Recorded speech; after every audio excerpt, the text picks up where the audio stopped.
Well, welcome back. Let's now take you to Parliament to listen to the Minority Leader, Afenyo-Markin, address in the House. Plays with political control.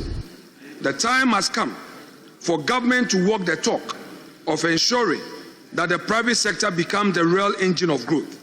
Enough of the rhetorics. The 24-hour economy must not be an empty talk. It must provide a hope for many youths who expect jobs.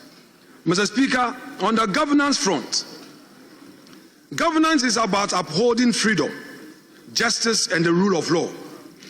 The frequent arrests of opposition figures, journalists, and ordinary citizens on flimsy and politically motivated charges exemplify a pattern of harassment intended to silence dissent. They paint a troubling picture of a shrinking civic space in our democracy. Even more disturbing, young Ghanaians expressing frustration on social media have been targeted, questioned, and in some cases detained. The question we ask as a minority is this the reset we were promised, or an era of regression into intolerance? Mr. Speaker, the case of David Afo-Kojo-Pra, a young man known on social media as Kwame Nkrumah #2, highlights the disturbing double standards in how justice is applied. After a live stream on social media, he was swiftly arrested, prosecuted, and sentenced to 7 months in prison. Much as the law must be applied, we must ask, is the state equally swift when government-affiliated individuals commit similar or worse infractions? Not long before this incident, during the Akwetia by-election, the NDC National Vice Chairman, Sofo Azoka, openly declared that there will be by-election in my constituency. That was a threat, plain and simple. Unlike in the case of Kwame Nkrumah II, the police have not taken action. Mr. Speaker, why is there no urgency on this matter? Why the speed in one case and silence in another? Justice must be seen to be done. Justice cannot be harsh on critics and lenient on those who are closer to power.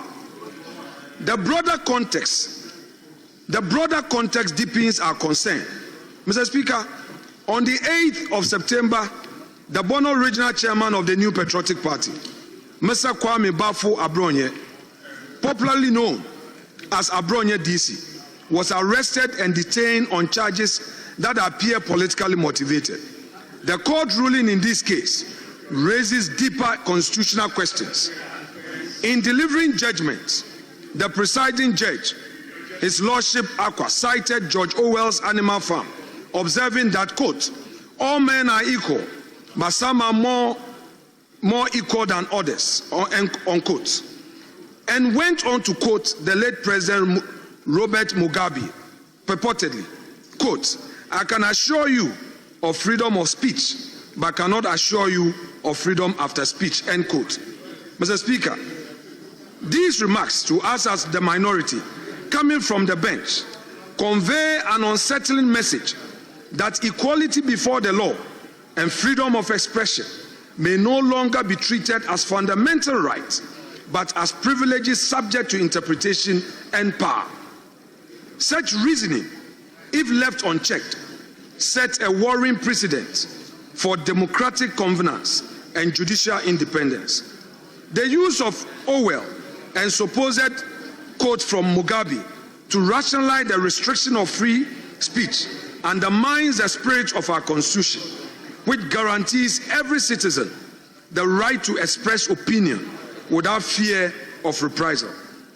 Ghana's courts have long stood as the last line of defense for liberty, and any departure from that role risks eroding public confidence in justice itself.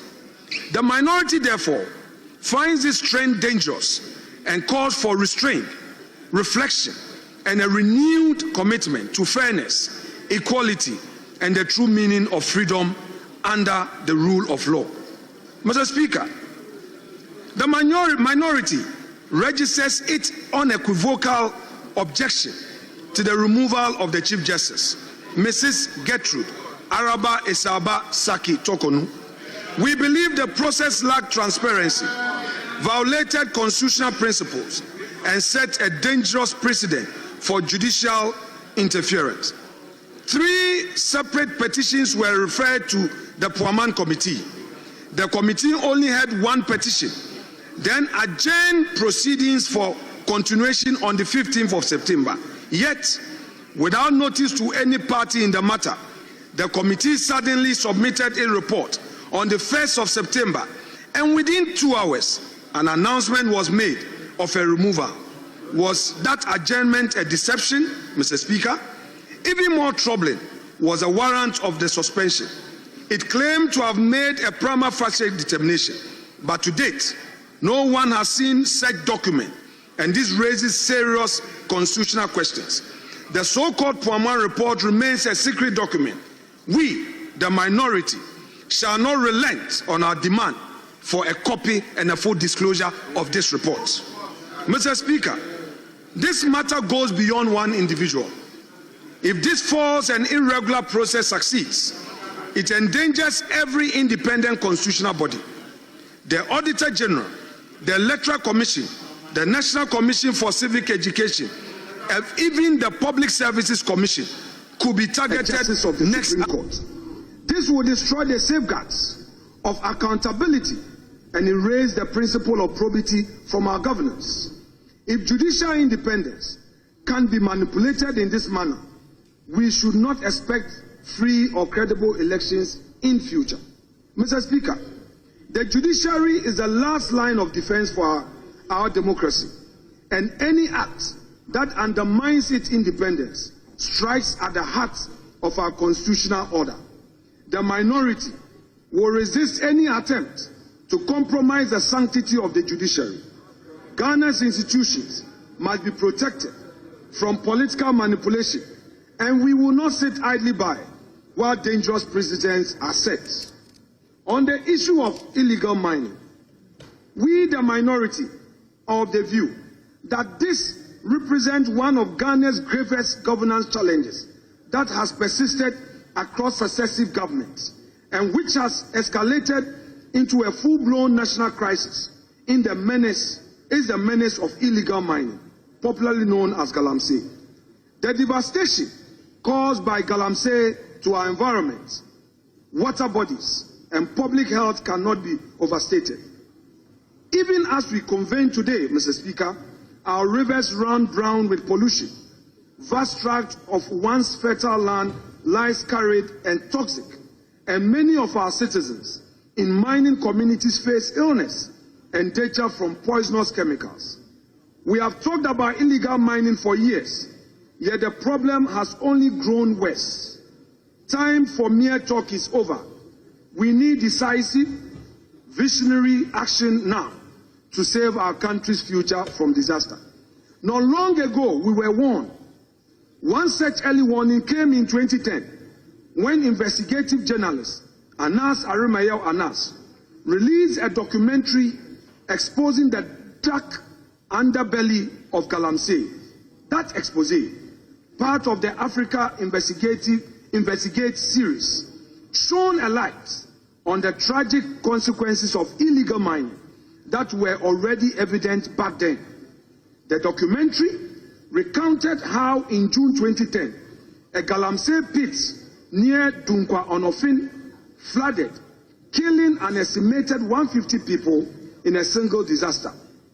It showed the rampant corruption and complicity that allowed Galamsey to flourish, including officials meant to enforce the law taking bribes to look the other way. It highlighted the environmental havoc being unleashed, rivers poisoned with mercury, cyanide and other toxins, local communities suffering flooding and pollution, fishermen and farmers losing their livelihood. Anas's work in 2010 was an early warning alert for our nation. Then again in 2015, Finance Minister Honorable Setekwe again brought this up at the Finance Committee hearing in Parliament when discussing reasons for the declining cocoa production in Ghana. Tragically, Mr. Speaker, Those warnings were not heeded with the urgency and seriousness they deserved. Fast forward, today, the nightmare scenario is upon us. Just last month, new study by Pure Earth and Ghana's own EPA, Environmental Protection Agency, revealed terrifying data about toxin levels in mining communities. In some areas, mercury contamination in the soil is 134 times above safe levels, and arsenic concentration are over 4,000% higher than what the WHO deems safe. These poisonous metals are seeping into the water, into food crops, into the very bodies of our people. Doctors are reporting an uptick in children from mining areas developing kidney disorders and even finding mercury pellets in their x-rays. Children, Mr. Speaker, now require dialysis because of the poisonous fruits of Galamsey. Our nation's future is being sickened and stunted. Mr. Speaker, despite being Ghana's top gold producer, the surge in unregulated small-scale mining has created an underground economy that drains national resources and benefits criminal networks. In just 8 months this year, small-scale gold exports surged to over $6.3 billion, according to the CEO of Ghana Gold Board. However, much of this trade is believed to be illicit. The state loses billions in revenue while communities suffer environmental devastation. The minority stands with all Ghanaians, calling for decisive action.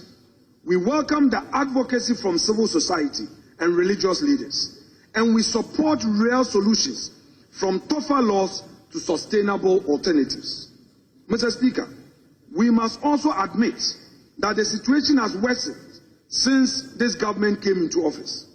At the 2025 May Day celebrations, organized labor, speaking through its General Secretary General, confronted this matter with deep disappointment that the Galamsey menace has worsened under the watch of this government, barely 5 months into its administration. TUC's position was again echoed by the acting Chief Justice, Justice Paul Bafuboni, at the GBA conference in Wa, where he also described the crisis as worsening. Mr. Speaker, when Labour and the judiciary raise their voices together, we must listen because these are not partisan voices. Mr. Speaker, the time to act is now. If we fail to protect our rivers, land and communities, we risk failing an entire generation. Mr. Speaker, during the recess, a foreign policy development came to light regarding an agreement between the government of Ghana and the United States to accept some deportees. Mr. Speaker, the agreement of such magnitude, in our view, and we respectfully submit, should be subject to the parliamentary scrutiny under Article 75 of the 1992 Constitution. We therefore demand that this arrangement be brought before Parliament for ratification. Ghana's foreign policy must never be conducted in secrecy, nor should we compromise our sovereignty for expediency. We urge the government to always place Ghana's dignity first and ensure that any international agreement reflects our values and command the confidence of the Ghanaian people. In conclusion, Mr. Speaker, it is worth emphasizing that Ghana's story is of triumphs achieved through visionary leadership and the indomitable spirit of our people. The New Patriotic Party, during its time in government, championed bold initiatives that delivered tangible progress. We rolled out the free SHS policy, which opened doors for secondary education to youth from all walks of life. We pursued industrialization through 1D1F program, establishing 169 new factories nationwide and creating nearly 170,000 jobs for our citizens, constructing over 13,000 kilometers of roads, championing STEP, making TVET education free, with all TVET institutions being facelifted.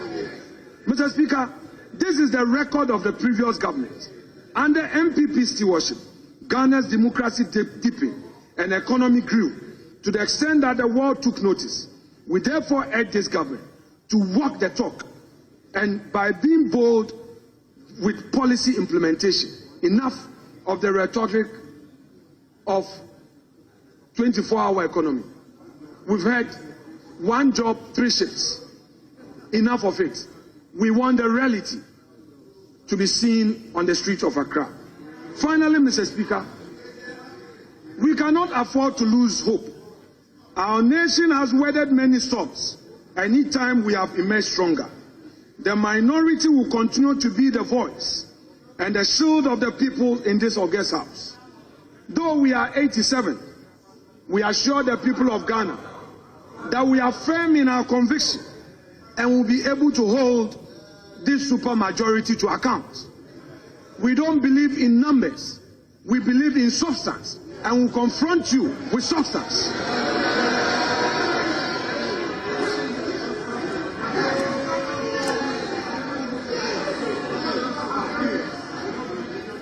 Mr. Speaker, we are a proud, mighty few.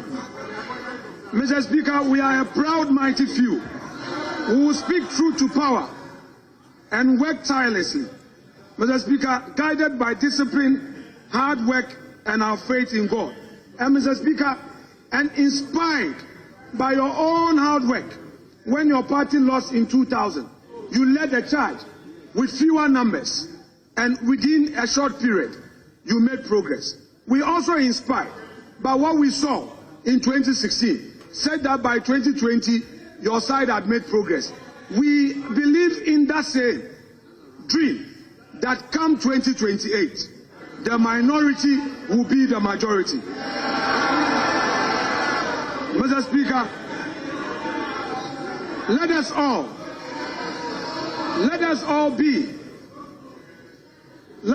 be in President Akufo-Addo's words, be citizens, not spectators. Mr. Speaker, I thank you so much for your kind audience, and I thank colleagues for indulging.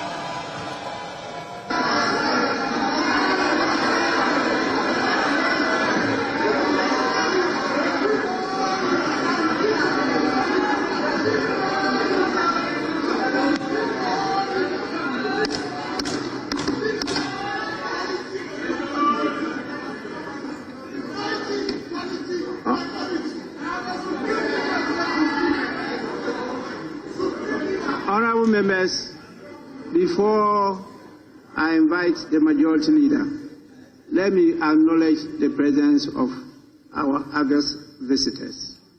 I think they just given an indication some have to move to do other businesses. We have 3 groups of visitors from the following constituencies: Sanerigu, Akwatia, and Tamale. So we have Tamale Senior High School, my alma mater, led by one Chris Avia, who is the board chairman of the school. There are 60 in numbers. 60 of them all the way from Sanerigu. Please, you are welcome. I spent some years in your constituency to educate myself at the Tamale. That time we called it secondary school, not senior high. So we are happy to have you here to see what we do here. Thank you so much for taking the trouble to come down. And I'm sure your Australian Parliament will learn a lot from this and join that so that you grow up with this culture. You are most welcome. Please, you may resume your seats. We have constituents from Akwatia constituency, led by the District Chief Executive, Honorable Umar Ahmed. They are 82 in number. 82 in number. I think they have moved out. They moved out, I'm sure, because after we saw in the MP, they decided to follow the MP. We also have constituents from Tamale Central constituency, led by Husseini Yusuf, who is the secretary to the group. They are 102 in number. You are all welcome to your house. Honorable members, I will now invite the majority leader to give you warm words of welcome.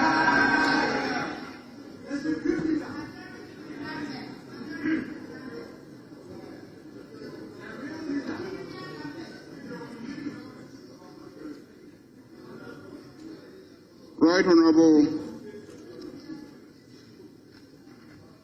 Speaker Alban Sumana, Kingsford, Bagby, the Honorable Deputy Speakers,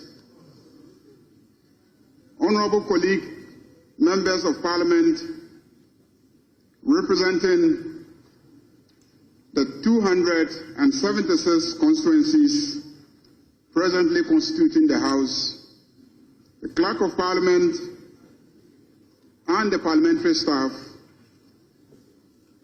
By the grace of the Almighty, we're all here, and you are welcome back to this House for the third meeting of the first session of the 9th Parliament. We have been duly summoned back by our most able Right Honorable Speaker, who remains a pillar of parliamentary democracy in the annals of our democracy's history. We continue to thank you, Mr. Speaker, for your continued defense of the independence and autonomy of this House as a coordinate branch of government. I begin on a very solemn note. We must start by remembering our colleagues who died in that tragic helicopter crash of the 6th of August 2025. The Right Honourable Speaker has already mentioned their names, but suffice it to add that two were particularly close to us. The Honourable Dr. Edward Kofi Omane-Boama, a non-voting member of this House and the then Minister for Defence, and Honourable Alhaji Dr. Murtala Ibrahim, the then Member of Parliament for Tamale Central and Minister for Environment, Science and Technology. The other distinguished Ghanaians who perished in the fatal accident have all been mentioned, and I will urge colleagues to remember them in their prayers. And on behalf of colleagues in this House, let me extend our condolences to the families of the bereaved and urge all of us to support the efforts to maintain their children. A minute of silence has already been observed in remembrance of our colleagues. Let me thank this House for that. Right Honourable Speaker, this loss occasioned a by-election in the Tamale South, and in addition to an earlier loss of our colleague, which also occasioned another by-election in Akwatia. Mr. Speaker, in the two by-elections, the National Democratic Congress, NDC party, won the elections. Mr. Speaker, winning Akwatia about 8 months in in office signals the growing popularity of the NDC in government and general public positive rating of the government of the NDC under President John Dramani Mahama.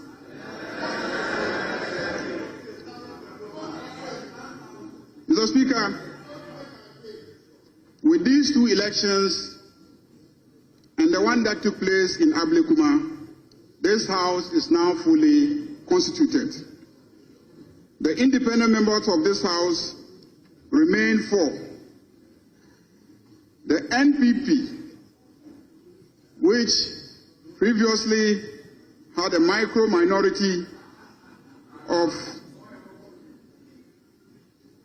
88, has had its number shrink further to 87.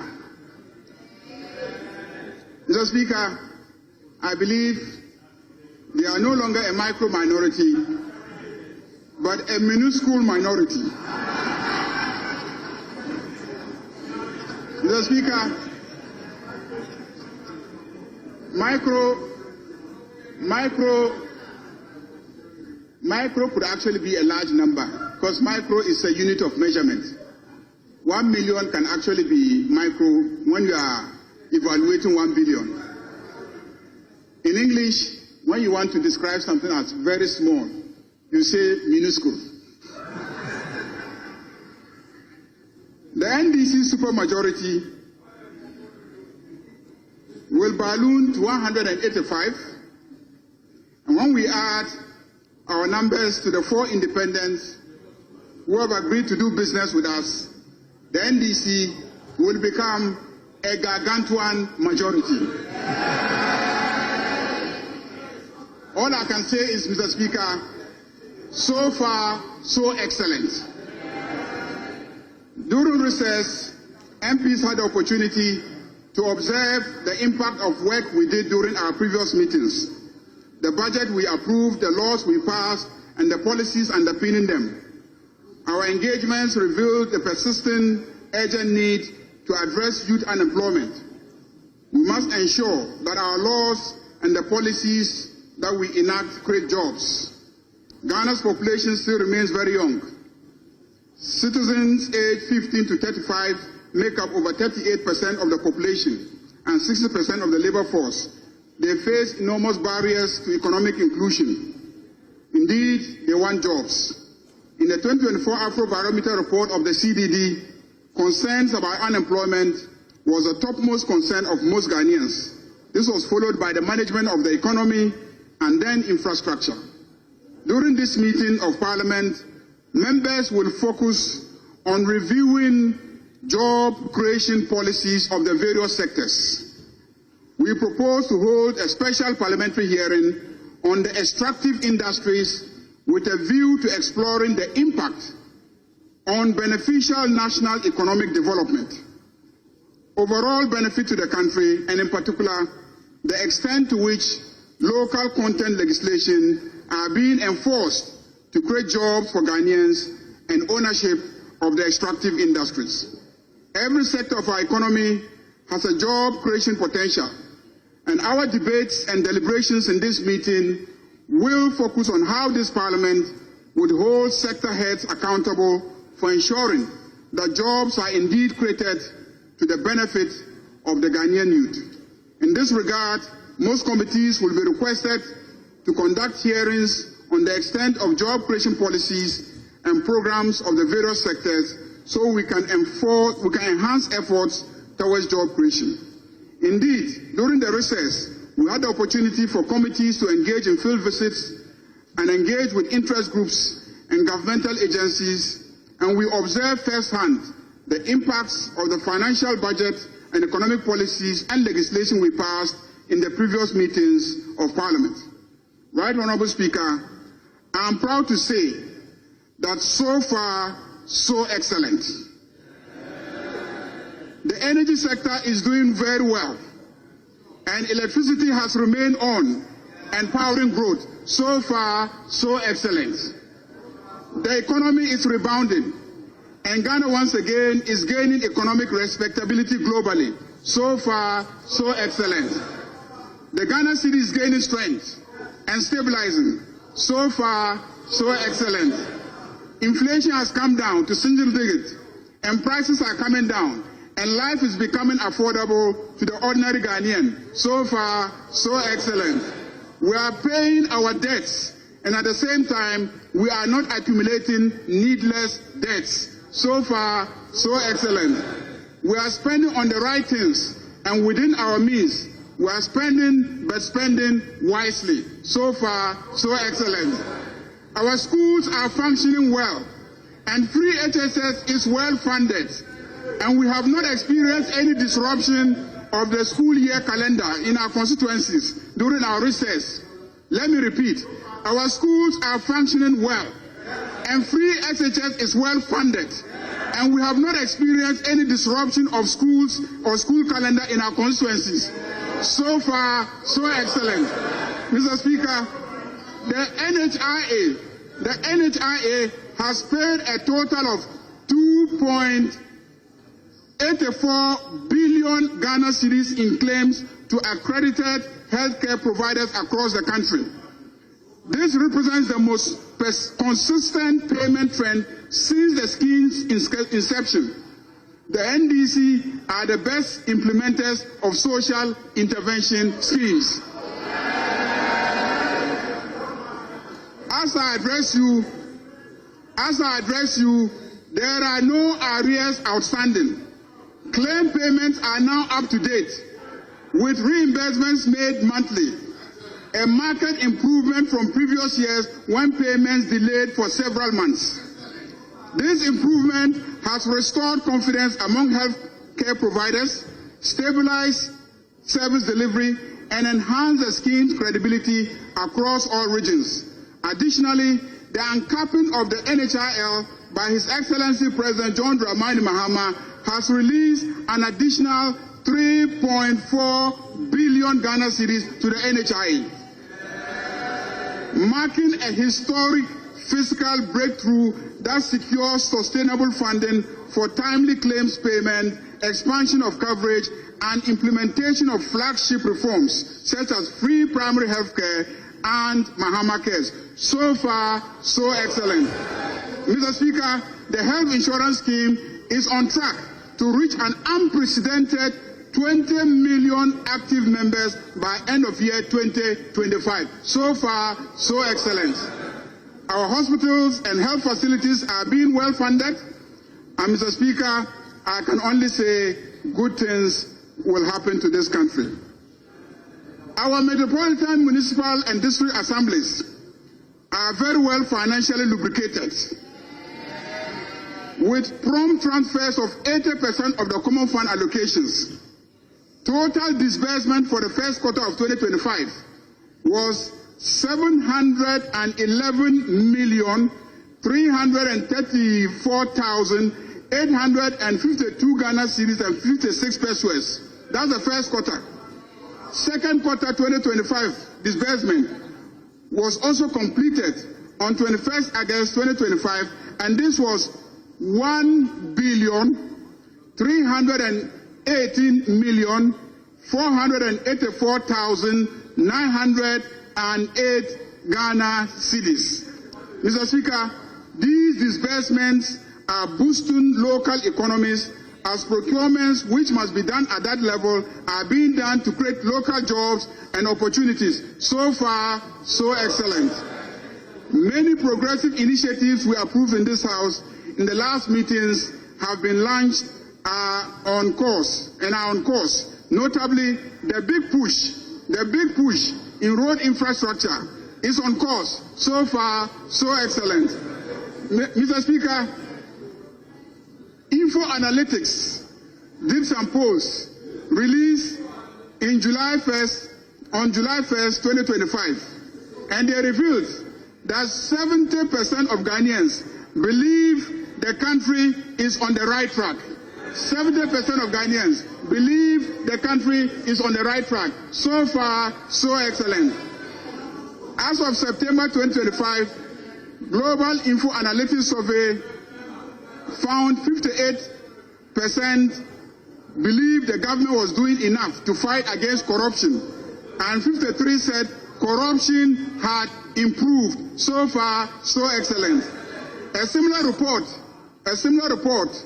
of Info Analytics in 2024 revealed that 65% of Ghanaians believe that the country was heading in a wrong direction.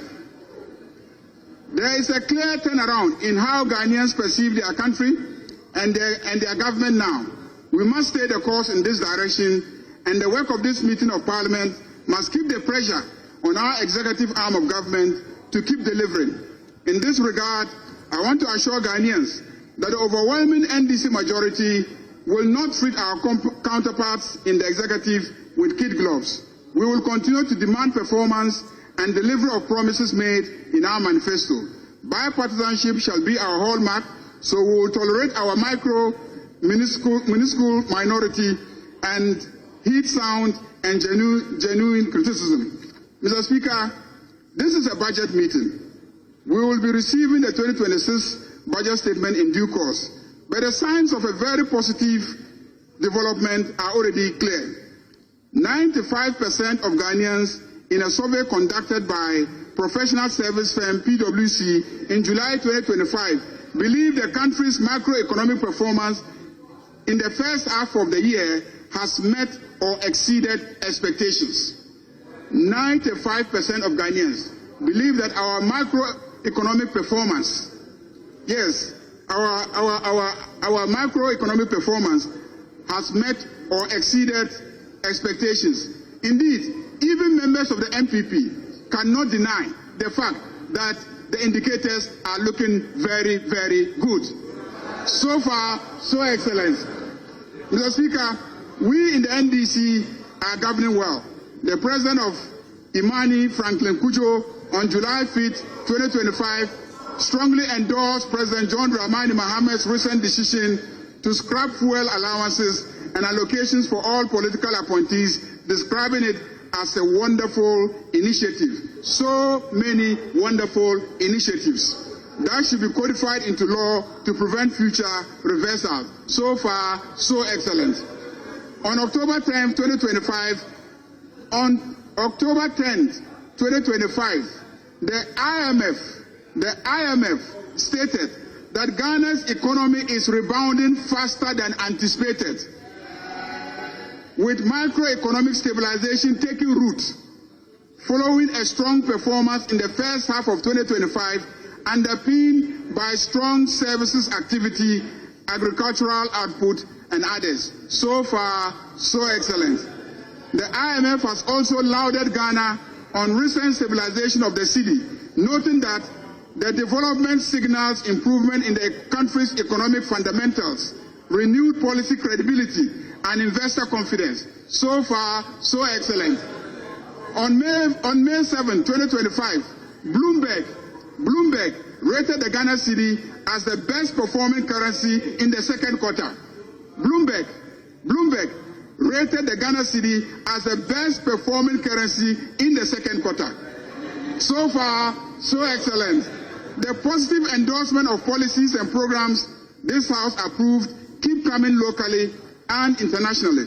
During a high-level meeting in Washington, D.C., the African Development Bank President, Dr. Sidi Ulta, described the Gold Board under the new President John Dramani Mahama-led administration as a timely innovation that aligns with the African Development Bank's efforts to promote responsible resource management and fiscal sustainability. So far, so excellent.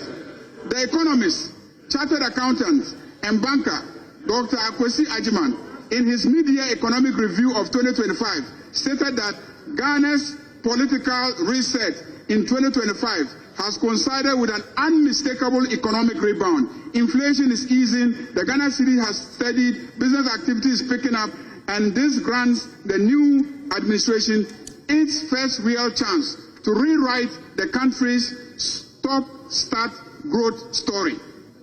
Mr. Speaker, to cap it all, Mr. Speaker, we are going to the World Cup in America. So far, so excellent. So much has been achieved so far.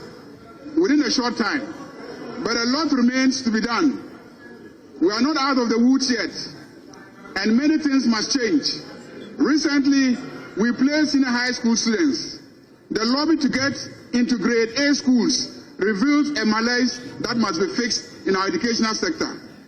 There must be no grade A school and no grade B schools. We spend equally on all teachers in all schools. We in this parliament must do whatever it takes to fix all schools and demand equal performance. We pay equally to all schools. This House must begin to demand accountability and the greatest standards of performance from all our services: education service, health service, judicial service, and all the public services of Ghana. Reforming attitudes there must engage our attention. The reset agenda must permeate our public services. Mr. Speaker, the story of Ghana is now being told in a positive light on all international platforms. The reset agenda of President John Dramani Mahama and the NDC party is on course. This House will sustain the agenda in this meeting. We will demand accountability for past acts of corruption and abuse of power and gross mismanagement of the economy. We will demand the full implementation of the report of Operation Recover or Loot. Right, Honourable Speaker, my team has engaged the various sector ministers with a view to understand the weight of government business to be brought before us during this meeting.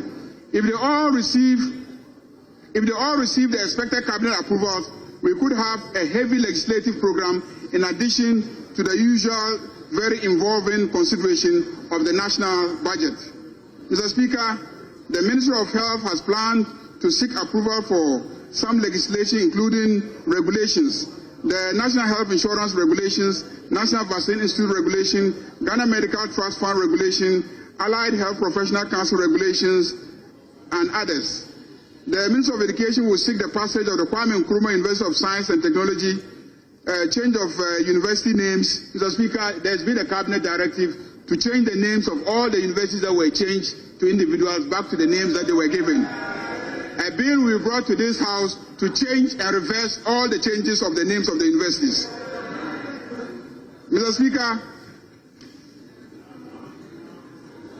the ministry will also seek this House approval for the passage of the Ghana Book Development Council Bill, the University of Engineering and Agricultural Science Bonsu Bill, College of Education Amendment Bill, Chartered Institute of Procurement and Supply Chain Bill, the National Teaching Council Regulations, National Council for Curriculum and Assessment Regulations, National Schools Inspectorate Authority Regulations, Ghana Tertiary Education Commission Regulations, and others. The Ministry of Transport will seek passage of the Road Traffic Amendment Bill, the Road Traffic Amendment Regulations, Road Traffic Amendment, Ghana Shippers Authority Regulations, Ghana Ports and Harbours Authority Bill, ratification of the African Road Safety Charter, and others.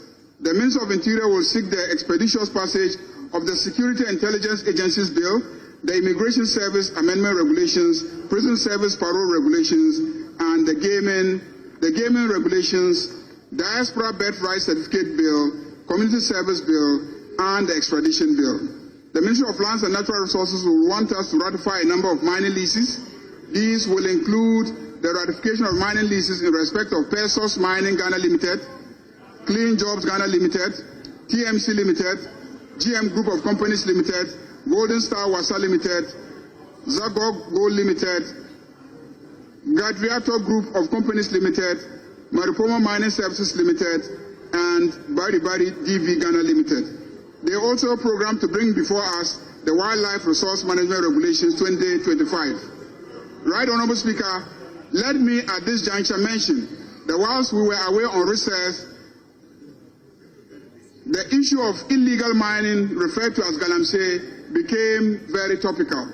His Excellency President John Dramani Mahama spoke to the nation in a media interaction and outlined progress made so far for the multiple approaches of government to deal with this matter. During this meeting, this House will build the needed collaboration and coalition of MPs to join the fight against Galamsey. After all, it is happening in our various constituencies and by our various constituents. We perhaps hold the key to solving this problem. In this regard, we will demand full accountability of the Minerals Commission and the Environmental Protection Agencies in the way mining prospecting licenses are awarded and leases issued and the environmental implications thereof. Right, Honourable Speaker, the Minister of Foreign Affairs has some international agreements which we will be called upon to consider for ratification. Some are the visa waiver agreements between the government of the Republic of Ghana and the Republic of Algeria, Republic of Angola, and the Republic of Serbia. Headquarters agreement between the government of the Republic of Ghana and Afrobarometer, and the presidential initiative to offer 1,000 tertiary scholarships to ECOWAS citizens. Waiver of import duties and other taxes on vehicles for foreign service officers and analogous appointees, establishment and implementation of Ghana Diaspora Bond Program, and membership in the Brazil, Russia, India, China, and South Africa Alliance. That's the BRICS Alliance. Let me mention that the issue of the need for parliamentary ratification of the agreement with the United States to receive ECOWAS citizens being repatriated back to the sub-region has been widely debated. If the appropriate legal advice to this House is that we should ratify it, we will consider so. But I can say with authority that the majority approves of the arrangement and highly commends government for negotiating the removal of the U.S. visa restrictions on Ghanaians. Given our business and social ties with America, these restrictions were going to be extremely burdensome to many Ghanaian businesses and families. The Ministry of Land, Local Government, Chieftaincy, and Religious Affairs will seek the passage of the Local Governance Amendment Bill, Coastal Development Authority Repeal Bill, Middle Belt Development Authority Repeal Bill, and the program that Ministry of Energy and Green Transition include the ratification and passage of National Petroleum Authority Bill, ratification of petroleum agreements in respect of Block GHB 01 involving the Government of Ghana, GNPC Exploco, and TriStar Upstream Oil and Gas Limited. They will also seek the passage of the Nuclear Power Corporation Bill and then the Renewable Energy Authority Bill and the establishment of the Ghana Energy Regulatory Commission. They will also seek the passage of the West African Gas Pipeline Amendment Regulations. The Minister of Gender, Children and Social Protection will seek the passage of the Affirmative Action Gender Equity Regulations 2025 and the Social Protection Regulations. The Office of the Attorney General and Minister of Justice has a tall legislative program. They include the passage of the Tribunals Bill, the Legal Education Reform Bill, the Conduct of Public Officers Bill, Economic and Organized Crime Amendment Bill, Ghana Intellectual Property Office Bill, Interstate Succession Bill, Legal Profession Bill, Notaries Public Amendment Bill, State Property and Contracts Amendment Bill, Court of Appeal Rules, Economic and Organized Crime Office Operations Regulations, Economic and Organized Crime Office Terms and Conditions of Service Regulations, High Court Civil Procedure Amendment Rules, Interpretation Regulations, Legal Aid Commission Regulations, and others. Minister of Sports and Recreation will bring the following for consideration: the Sports Fund Bill, Sports Fund Regulations, National Sports College Bill, Anti-Doping Regulations, and others. The Minister of Defense plans to have us consider the National Defense University Bill and the Defense Industrial Development Corporation Bill. I cannot list entirely the legislative program. It promises to be weighty. I therefore urge colleagues to dedicate time and energy to the task ahead of us in this meeting. But I must mention that once again, we will have an opportunity to vet a nomination to the position of Chief Justice of Ghana. It shall definitely be a momentous occasion. Need I say that the nominee should prepare to earn the approval of this House.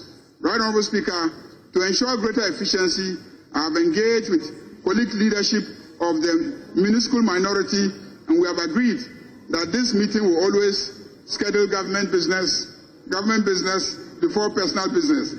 That way we will ensure that MPs come on time, we transact government business first, and then afterwards we move to individual statements, MPs, questions to ministers. We believe that this will even be convenient for MPs given the fact that we now have our own television channel and enjoy live coverage. This parliament has many new members. I urge you not to stop learning. Please sit in the House and observe and learn. Build your capacity to participate effectively, and do participate effectively.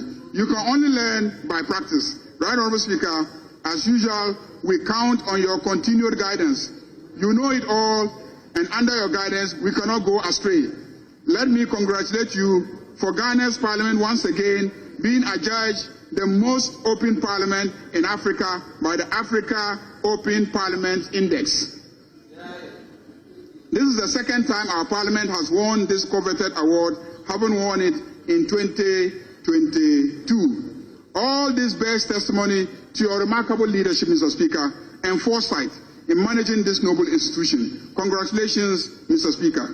Honorable colleagues, I welcome you back to this House for the third meeting of the first session of the Ninth Parliament. May the Almighty God direct our every step, and may the work we will do together in this meeting make Ghana great and strong. Thank you very much, Mr. Speaker.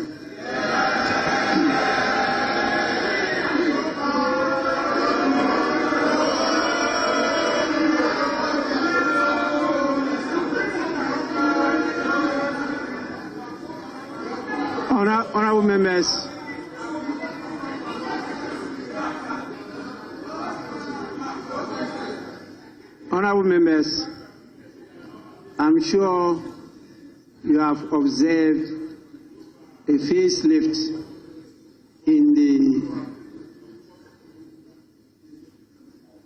chamber that you are now occupying. You can see there's a facelift. And I want to thank the clerk and our supporting staff for implementing this decision of the board. And you have also observed that just behind me, our traditional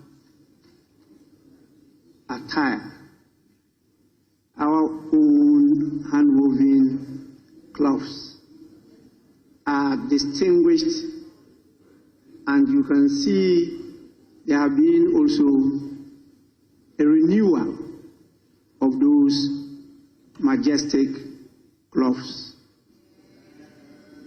I think you have read that I led a delegation, including the second Deputy Speaker and some members of staff, to at least share our condolences with the King of Ashanti, Otumfuo Osei-Tutu II, for the loss of our mother, the Queen Mother. You will have read that we did make a request, because this was the gracious presentation of His Majesty the King, when the Parliament started in January 1993. They had lost some favor, and so we appealed to him if he could graciously come and renew them, and he immediately accepted and directed that it be done. The next day, to our surprise, the team was down here in Accra, and you can see a complete, fresh renewal of those majestic cultural display of our talents. I want to take this opportunity to appreciate the efforts and the gracious support of His Excellency Otumfuo Osei II. He has done tremendously well, and he will continue to be the father of all. And we know his passion in multi-party democracy. He has been a guide to all of us, particularly somebody like me as a Speaker of the 8th and the 9th Parliament of the 4th Republic of Ghana. Honorable members, I want just to draw your attention to the names and meaning of what you have behind me. I myself is very challenged, and so if my pronunciation offends your ears, kindly forgive me because I'm of a different ethnic group. But these kente cloths are of two types. One is called adjournment.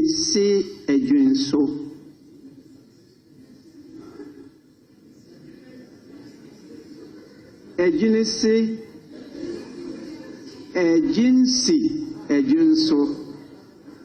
is a type of high quality hand-woven Ghanaian kente cloth that translates to designs upon designs or wisdom upon wisdom. The second is called Fatia Fata Nkrumah. That definitely is clear to all of you, even including me. It's a Ghanaian kente cloth pattern whose names translates to Fatia is a fitting wife for Nkrumah. For those of us who are old enough used to hear it. It was created to honor the marriage of Ghana's first president. In fact, we should always start by saying first Prime Minister and first President, Dr. Kwame Nkrumah, and his Egyptian wife, Fatia Nkrumah. And this symbolizes the unity of Africa and the Arab world. In fact, that was one of the visible steps that Nkrumah took to try to unite the states in Africa by personally moving beyond the shores of Ghana to marry from Egypt.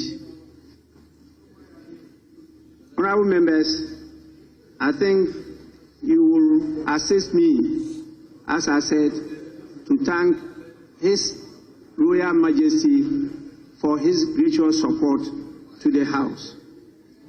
I will, on your behalf, send a fitting thank you message to His Excellency.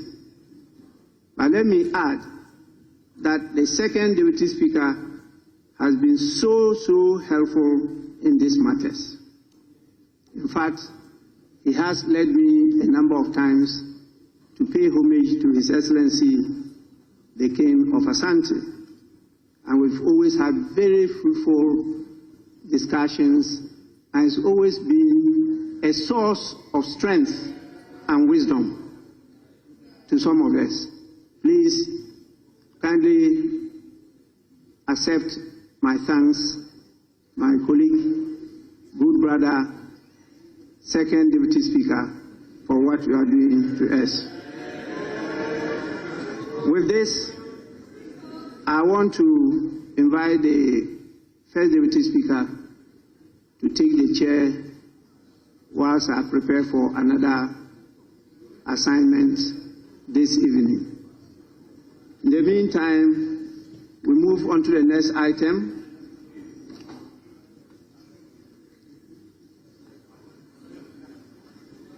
Which is the routine business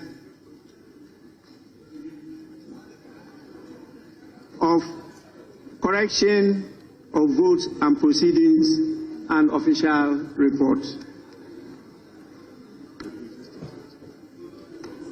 Honorable members, we'll start with the votes and proceedings of Friday, 1st August 2025.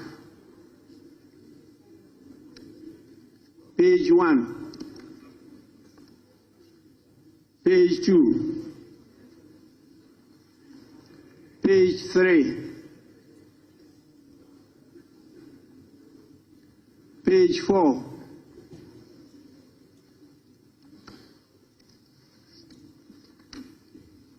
First Deputy Speaker to take the chair.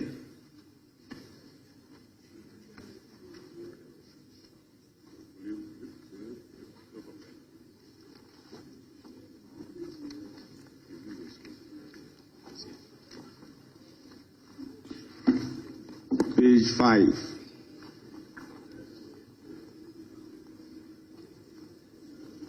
Page Page 6.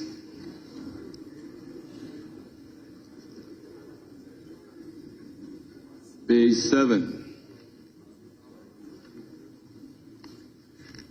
Page 8.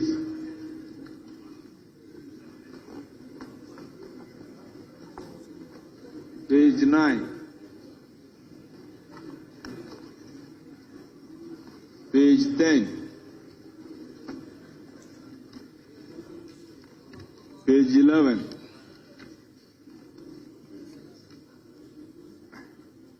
Page 12.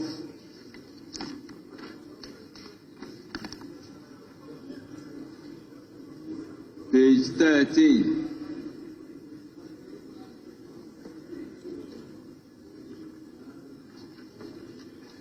Page 14.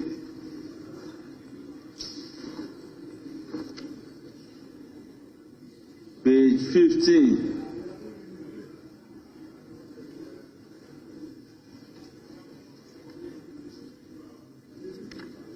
Page 16.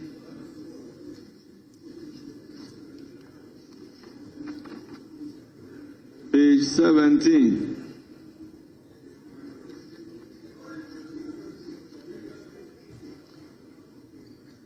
Page 18.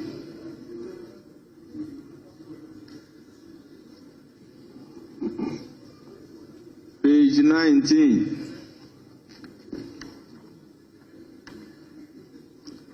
Page 20. Yes, Honorable Kingsley Nyako. Mr. Speaker, I stood up when I got to page 16. Page 16, opening. Roman numerals II and III. I'd like you to check Achim. I think it's supposed to be AKIM. So let us first check and get the right name. II and III. Achim West is West Akim, AKIM, and III2 should be AKIM. Thank you. Very well, thank you very much. Table office, check the spelling, whether it is Achim or Akim. And also, Mr. Speaker, with respect, on page number 19, under one opening, the committee met on Wednesday, 25th July 2025 at 2:15 a.m. I think it's supposed to be p.m., not a.m. Thank you. Very well. Table office, take note. Page 21.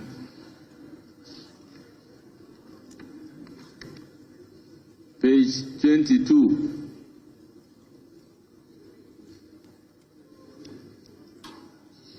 Page 23.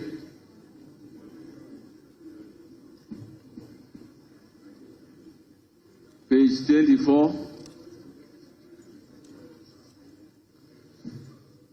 Page 25.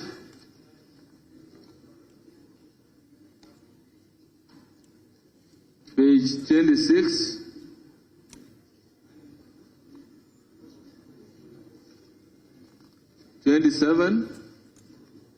Yes. Mr. Speaker, on page 27, Roman numeral VI, Mr. Christian Adepoku, the registrar of the National Teaching Council, is a doctor. This is a minor correction. He is Dr. Christian Adepoku, not Mr. Very well. Thank you. Table office, take note. Thank you very much, Honorable Member for Kwadaso. Page 28.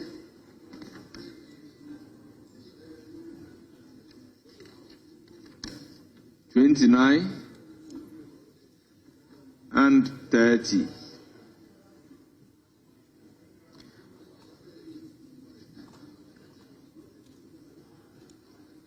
Honourable members, subject to the corrections, the vote and proceedings of Friday, 1st August 2025 is hereby adopted as the true records of proceedings.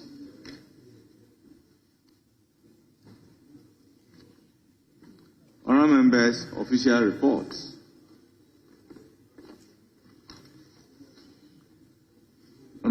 members, we have two official reports.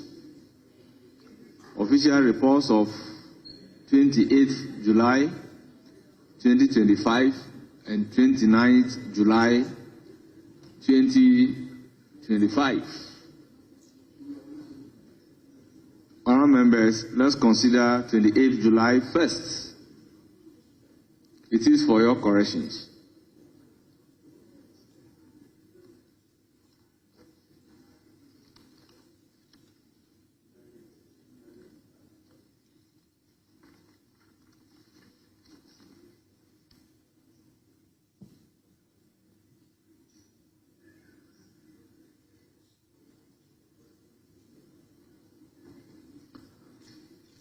Honourable members, in the absence of any correction, the official reports of 28th July 2025 is hereby adopted as the true record of proceedings. Now,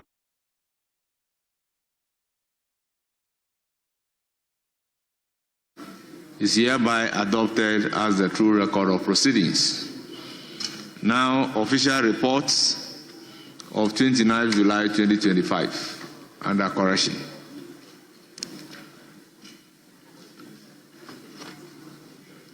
Yes, Honorable Member for Kwadaso.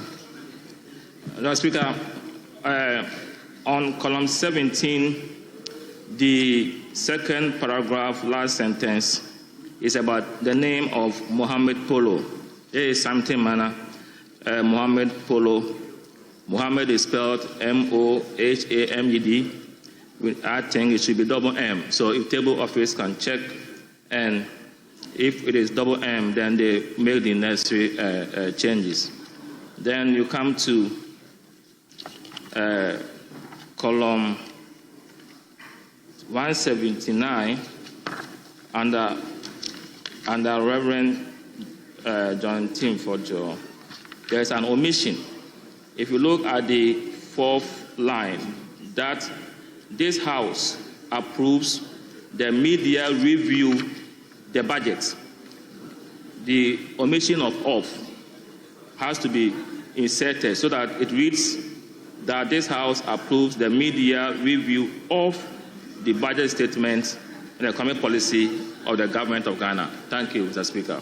Thank you very much, Honourable Member. Table office, kindly take note.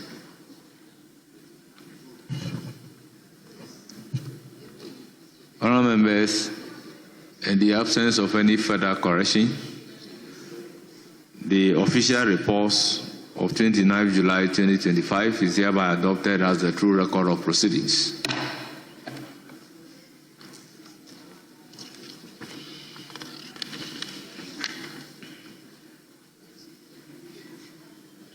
Honourable members, we move to item numbered 8. Business statement for the first week. Chairman of the Business Committee and the Majority Leader. Thank you very much, Right Honourable Speaker. Your committee met yesterday, Monday, 20th October 2025, and arranged business of the House for the first week ending Friday, 24th October 2025. The Speaker, committee accordingly submits its report as follows. Formal arrangement of business includes formal communications by the Speaker. So you may read any available communication to the House. Pursuant to Order 91-2, Ministers of State may be permitted to make statements on government policy. You may also admit statements by honourable members in accordance with Order 93. Mr. Speaker, in accordance with Order 159, bills may be presented to the House for first reading. However, those of urgent nature may be taken through the various stages in a day in accordance with Order 160. Pursuant to Order 97, papers may be laid during the week, and reports from committees may also be presented to the House for consideration. Mr. Speaker, motions may be debated and there are consequential resolutions, if any, taken during the week. Mr. Speaker, the Business Committee takes the opportunity to welcome all honourable members back from the recess The third meeting is expected to be demanding of honorable members in view of the fact that a significant part of the meeting will be devoted to the consideration of the budget statement and economic policy of government for 2026, together with the budget estimates of the ministries, departments, and agencies. The House would also consider other business requiring the considerations of Parliament, including financial bills before adjournment sine die for the elected. Honourable members are therefore entreated to brace themselves up for the task ahead. The Speaker, the Business Committee discussed the issue of the time for the commencement of sitting of the House. And the Business Committee takes notice that the introduction of the commencement of sittings at 2 p.m. with the aim of improving members' participation in the conduct of parliamentary business has not been very successful, and we must all admit this. Additionally, commencing sitting at 2 p.m. mostly resulted in the late adjournment of the House. The attention of the Business Committee has been drawn to the health and security risks this poses to honorable members, staff, and visitors of the House, including students who commute long distance to observe proceedings. In view of this, the Business Committee proposes that the House reverts to commencing sittings at 10 a.m. subject to review when needed. Mr. Speaker, in accordance with Order 2162 and subject to Order 67, the committee submits to the House the order in which the business of the House shall be taken during the week. Thank you. Honourable members, business statement duly presented by the chairman of the Business Committee and the leader of the House. It is now for your comment. Yes, Honourable Kinsidi Nyako.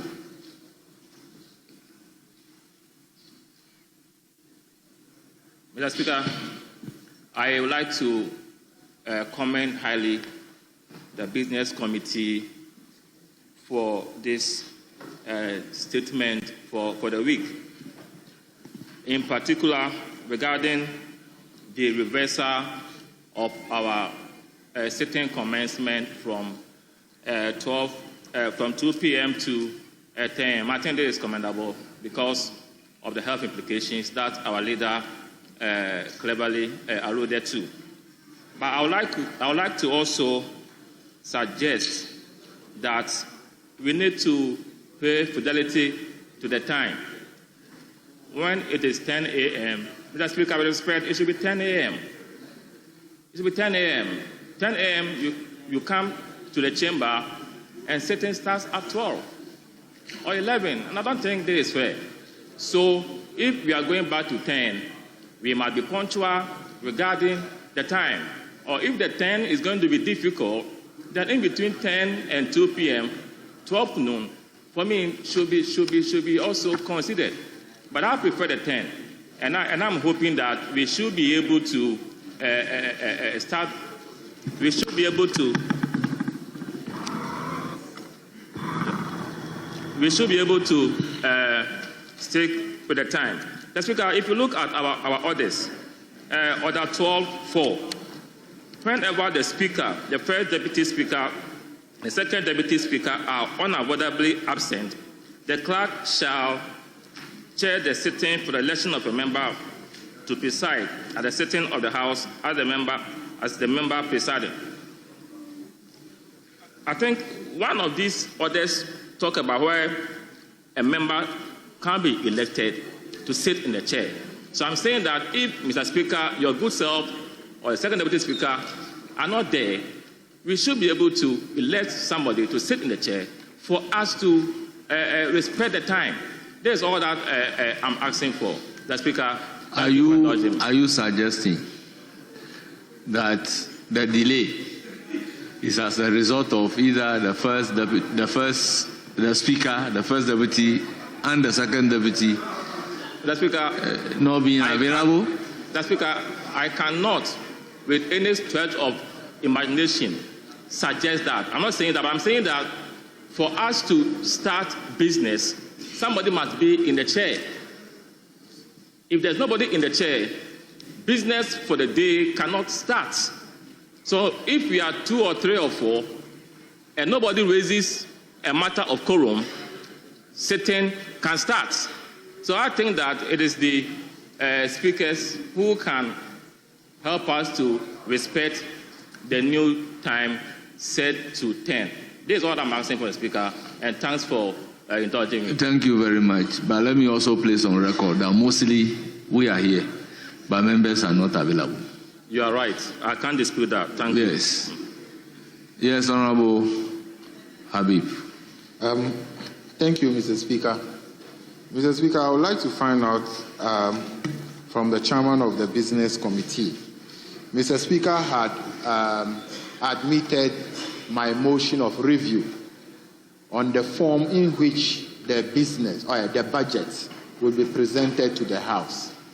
As we are aware, initially, the minister responsible for finance, his first budget statement was in the form of a statement, and I raised issues as to the form in which it will be presented. Subsequently, the mid-year budget, he came through a motion.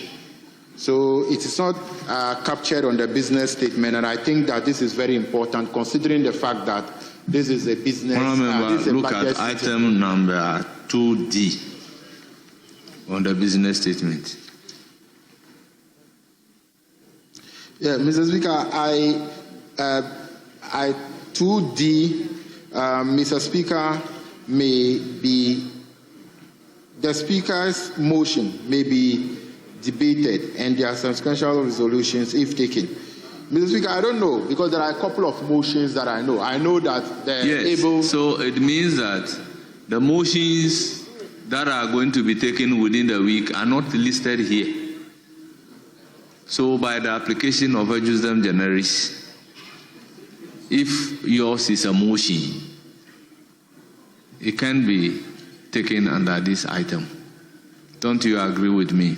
Mr. Speaker, I'm guided, and if that is the case, I will rest that matter for now.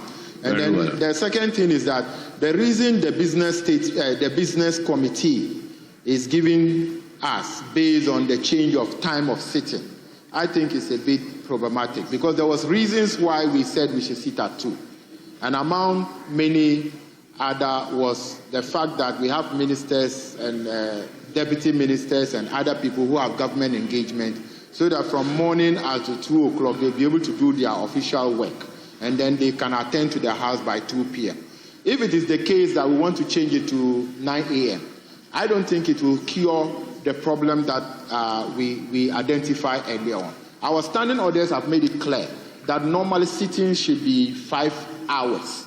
And if we are going to sit more than 5 hours, then the speaker can give that directive. So if we can manage our time based on the business that the majority has, and then they can prioritize the business that they are able to do, the timing will not be a problem. But I still think that the reason the chairman of the business committee had given is something that will not stand the test of time. Because if we don't, like Professor rightly said, if we don't start exactly 10 o'clock, we will definitely run into the evening. And we in the minority will not take excuses, chairman of the business committee, majority leader, that we are starting 10 because your ministers are not here. They are in the ministry. Your deputy ministers are not here. They are in the ministry. They are attending to government work and other things.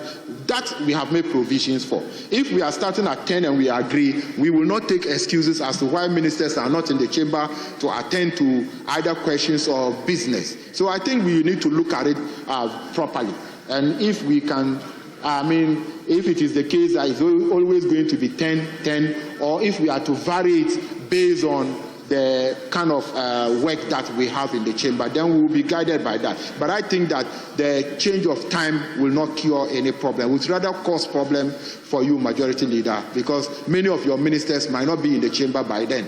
By 2 o'clock, we could see that many of them do attend when we give them the 2 o'clock time. So I think that we should look at it properly.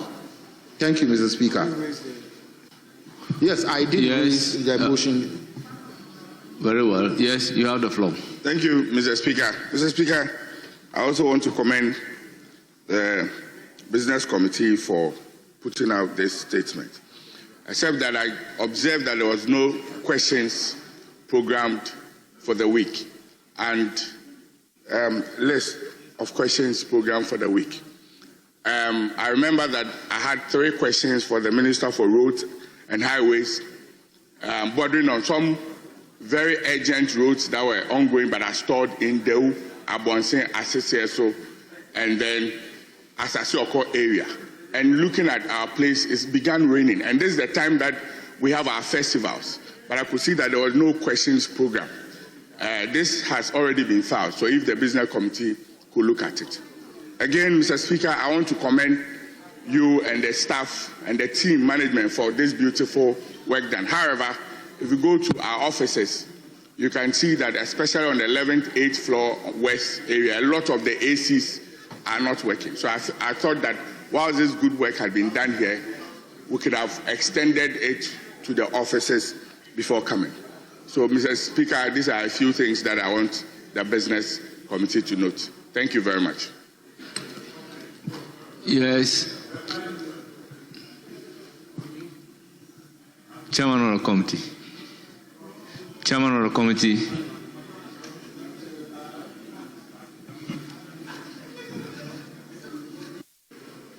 Right Honourable Speaker, the issue of ministers making themselves available will be addressed once ministers are certain that when they come to the House at 10, government business will shortly be taken. Very often, a minister has business. He comes or she comes to the House, and then we start with statements. The minister will not know exactly when the statements will be over, because it will be subject to the contributions that members may make and the discretion of the Speaker. And then question time. We start a question, follow-up questions. Some ministers provide very lengthy answers. And so when you have government business, ministers cannot really plan. They can come and then they spend the whole day here. So very often they decide to sit in their offices, and then when we are ready, we should call them to come over. So the discussion at Business Committee was to create certainty so that ministers know that when we start sitting, the first item will be government business. So that business will be dealt with, and then they can go and we can remain and take our personal business. If the personal business has to do with that minister, then the minister has to stay, because members asking questions are personal businesses. But if the question is asked to you as a minister, you have to be here to answer that question. So you must be here. And statements are personal businesses. But when we have a bill and when we have agreements to approve, when we have loan transactions to approve and etc., those are government business. And in those cases, we often have to vote. And the MPs also complain that when they come, so many questions are being asked, follow-up questions, and then statements are being made.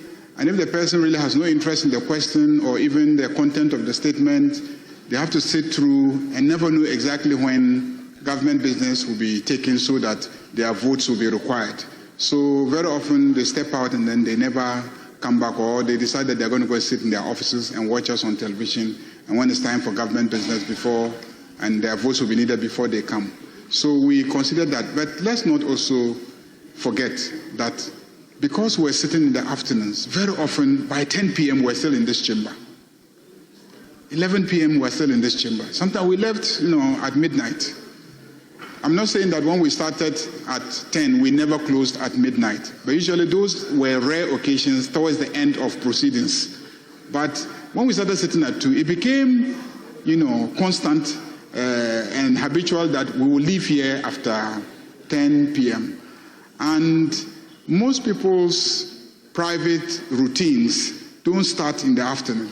Whether Parliament is starting at 10 or starting at 2 p.m., people will have to send children to school early in the morning, so they will wake up early in the morning anyway. and yet they will also come to Parliament and sit and close at 10, 11, 12 midnight. So it was beginning to really take a toll on the health of members. And so it was even difficult to keep them in the chamber. So at Business Committee, we considered all that and decided that we should revert to the 10 a.m. meetings. The issue of questions, the practice is that first week, questions are not programmed. So subsequent weeks, questions will be programmed. And the chief whip and the clerk. And so they are expediting the procurement processes so that they can fix the ACs and also the lifts. Some of the lifts are also not working well. And some have been repaired. In fact, all of them were down, but just before the resumption, some have been fixed. Others are still being fixed. And the Speaker has briefed me that indeed there's a program to replace the lifts so that, because the pressure on the lift is too much, so we need stronger lifts. Thank you, Mr. Speaker. Yes, Honorable Minority Leader. Yeah, Mr. Speaker, I want to thank the Leader of the House for taking us through the Business Committee's report for the ensuing week. There are some few observations I want to put across. So, Speaker, one, on the listed business of members, questions and motions. So, Speaker, we have a backlog of questions. I would plead with Leader of Government Business to work closely with the clerk at table to program the ministers to come. And to our dear ministers, they should prioritize Parliament, because some of the last minute excuses affect members. So, Mr. Speaker, if this week we are not going to have them in, I would plead that the necessary correspondence should get to their desk for them to start coming to answer questions next week. Then, Mr. Speaker, on motions, we have this important motion that I moved. Mr. Speaker, it was seconded and debates commenced. It took us over 7 weeks. We couldn't take the motion on the mass dismissal. The need for Parliament to invite the Chief of Staff to provide guidance. Yes, that is the motion. It's not, it's a matter of record. Because, Mr. Speaker, the burden of that motion really is whether or not the Chief of Staff can, by an administrative directive, instruct chief executives of state-owned institutions to terminate contracts of their employees. They are not part of the mainstream public service. The fact that the state has majority shares in an enterprise does not give unfettered powers to government to, as it were, direct termination of employment. Mr. Speaker. Honorable Minority Leader, respectfully, is your concern not addressed by item numbered 2D? My view is that it is here, there are motions and resolutions. Mr. Speaker, motions may be debated and there are consequential resolutions, if any, taken during the week. And it is the order paper that will specify the motions that are supposed to be taken. So for the purposes of the business statement. Yes, Mr. Speaker, thank you very much for the guidance. We always learn at your feet. Mr. Speaker, the mainstay of my submission really is the fact that this is general. I am only appealing to the Leader of Government Business to ensure that we don't just make general provisions, but then we should ensure that the item or the subject matter appears on the order paper. That is the burden of my call. Okay. Yes. So I agree with you on that score. And I'm taking the opportunity to further reiterate the fact that, Mr. Speaker, these are human rights issues. These are human rights issues. Many Ghanaian youths who were employed 2 years, 3 years, the petitions are all before us. And because of that omnibus directive, Maritime Authority, Ghana Road Fund, GRA, Ghana Gas, Mr. Speaker, all these employees were sacked. The only place guaranteed by the Constitution for their views, their concerns to be heard is the People's Chamber, Parliament. Yes, the court is there. But where the people's representative would have to speak for them. Leader, under the rules, it appears you are arguing your Very well, motion. Mr. Speaker, I will rest my case. Mr. Speaker, I will rest my case. I just needed to bring that to the attention of the House. My last point, Mr. Speaker, the majority leader in his opening remarks underscored an important point, that the one who has been nominated for Chief Justice position must come prepared to earn the approval of the House. No, because it's a program. He says it should come prepared. I am not speaking in respect of that matter specifically, but to all nominees who will be appearing before us, to take a cue from the majority leader.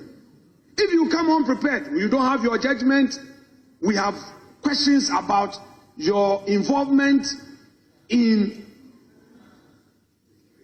your boss's sacking, we have concerns about how you have behaved and all, you answer. You have to prepare. And I agree with the call by the majority leader that the person must come prepared.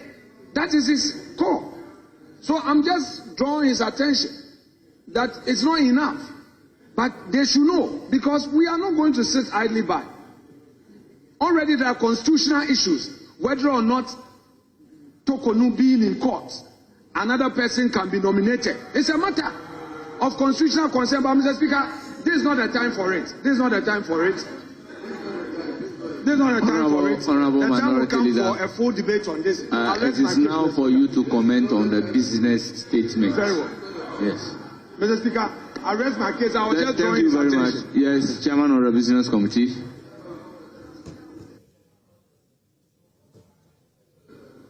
Thank you very much. I just want to assure the minority leader that we will make sure that when questions are asked, ministers are notified and they appear in the House to answer those questions. And on the issues of the pending motions and the issue of the dismissals of some employees of some state institutions or state-owned agencies, I also want to draw the attention of the minority leader to a recent video clip of his at a campaign rally where he was boasting of how, whilst in office as an MPP government, they use their office to improperly recruit people into all sorts of agencies, including the security agencies. He clearly indicated that the MPP in government abused his office, appointees abused their office, and they recruited not going through the proper recruitment channels and filled vacancies with party faithfuls. And they were daring the NDC. They were daring the NDC to see if the NDC will also be able to fill those public offices with their party faithfuls. By those statements, you had justified the decision to dismiss those people. You had authenticated the claim that once in office, you improperly, unconstitutionally, illegally, and inconsistent with constitutional requirements, recruited people and placed them in office when you shouldn't have done so. So you cannot be making those statements at rallies and then come to this chamber and say that we should investigate those recruitments and the dismissals. If you want us to carry out an inquiry, we will be inquiring and investigating your statement, because you are actually admitting crimes. You were publicly admitting the commission of crimes in relation to recruitment, especially to security agencies. And you come to this chamber and say we should investigate the removal of some people from offices. It won't happen here. It will never happen. Mr. Speaker, it won't happen, because you have actually justified the decisions. You have justified the decisions. What you said at the rally is a very serious matter, coming from the opposition leader. Other people are actually calling on us in the NDC that then we should probe all the recruitments that took place, because you have publicly indicated that once in office, you use your office to staff public agencies with party faithfuls. How did you do that? And you are trying to create problems for the NDC administration and trying to trap us to behave like your government. We will not behave like you. We will not behave like you, because Ghanaians rejected you overwhelmingly for behaving that way. We don't want to be rejected by Ghanaians, so we will not follow your footsteps. We will not be enticed by your statements. You should be apologizing to Ghanaians for what you did. Mr. Speaker, on that note, let me assure members.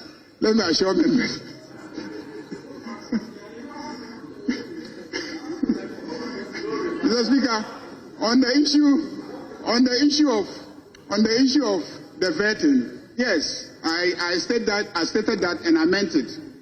This side of the House, even though we have an overwhelming majority and we can approve anybody nominated by the President who is at the presidency on our ticket, we are serving notice that we are committed to doing a diligent job. And so anybody appearing before this House will be properly scrutinized, and the person should earn their nomination and the approval of this House. So that we are committed to. Mr. Speaker, I thank you very much. Honourable Minority Leader on the business statement. Mr. Speaker, the Majority Leader at the dispatch box made some statements that have gone into Hansard. And since I'm right here, it is important to set the record straight and put the appropriate facts out. Mr. Speaker, it is a fact that upon the assumption of the office of the MDC, I did say that the many youths who supported them should expect to be employed. It's a fact, I said so. I also said, no, I've not spoken on these things 2 weeks ago. I spoke in January. And I said that during MPP's time, the youth of our country were employed. I would want the Majority Leader to bring their speech. What the people expect from you is give them jobs. You, the majority, you promise them 1 job, 3 shifts. So if you come here and say that, oh, I was talking about matters that involve criminality, I think perhaps you didn't pay attention to the tape. Unless you did, but you want to spin it. Which on this occasion I believe you meant to spin. And you were spinning. Mr. Speaker, the issue of mass dismissal is of grave concern to all of us. So, Majority Leader, please deal with it. But if you now say that I said some people were employed under NDC, even if they were MPP, are they not Ghanaians? And if you are going to investigate people who have been recruited in a particular era, and you want to do it, go and investigate and sack all of them. If that is what you want to do, go and do it. Nobody stops you. If you want to sack them, sack them. We don't have a problem. Sack them. I have not made the statement in the context that you described for Hansard. And you know that. You are a lawyer. And you know that. You were being a spin doctor on that. What you should be concerned about is the many youth from your various constituencies, 188 plus. Your people are asking, where are the jobs? Where are the jobs?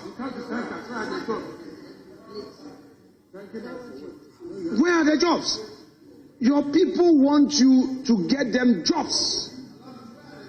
The MPs in this chamber, do you have pressure on you, all of you, the majority side. They bring their CVs. They bring their CVs to you. Especially the MPs without portfolios. Minority Leader. There's so much pressure on you. So, Mr. Speaker, I think we should focus on the issue rather than trivializing. I rest my case. Thank you. Yes, Chief Whip. Speaker, the matter before us is the subject of Order 71, Mr. Speaker. And the protocol is that, please, Mr. Speaker, under Order 71, the protocol is that when the business statement is presented and members raise matters arising out of the business statement, the chairman of the business committee responds. But, Mr. Speaker, what the minority leader is doing is neither a question nor a supplementary question to the answers my leader has provided. You are just going to town. So, Mr. Speaker, I seek your guidance in this matter. So, if you want to ask the question, then my leader will respond. So, ask your questions. Frame your questions. Honourable members, I think I need not give any guidance in this matter. We are all clear as to what we should do when a business statement are presented. But sometimes some members will go overboard. Honourable members, subject to further deliberations on the time of commencement of sitting, hoping that leadership would engage, the business statement is hereby adopted.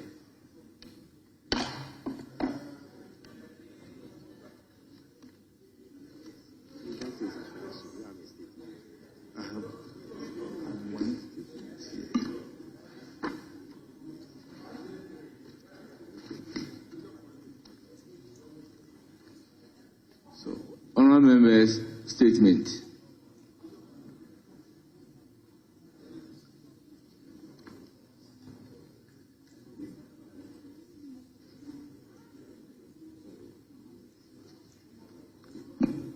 Honourable members, I understand the statement has not been uploaded, so maybe we'll take it tomorrow. Yes, Majority Leader, any indication?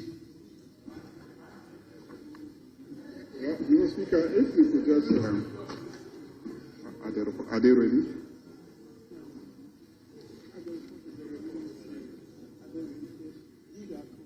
Statements. Mr. Speaker, I think we can take item number 10. We can just lay the reports and then we can take an adjournment. At commencement of public business, presentation of papers. Item numbered 10I by the Majority Leader. Annual statement by the Audit Committee of the Public Interest and Accountability Committee for the year 2024. Honourable members, the statement has been duly presented and it is referred to the Finance Committee for consideration and report. Item numbered 10II. Annual statement by the Annual report of the Public Interest and Accountability Committee on the management and use of petroleum revenues for the period January to December 2024. Honourable members, report duly presented and it is referred to the Finance Committee for consideration and reports. Item numbered 10II. Report of the National Population Council Secretariat on the 58th session of the Commission on Population and Development held in April 2025 in New York. Honourable members, the report has been duly presented and it is referred to the Committee on Economy and Development for consideration and reports. Yes, Majority Leader. Mr. Speaker, I move for an adjournment. Yes, Honourable Habib.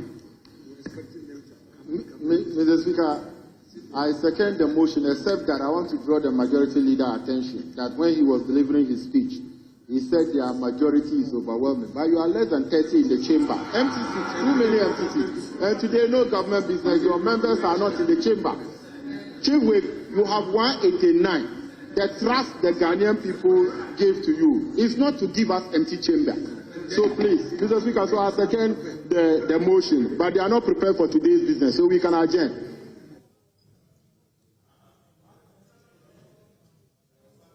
Yes, Majority Leader. In the circumstances, are we adjourning to 10 o'clock or 2 o'clock?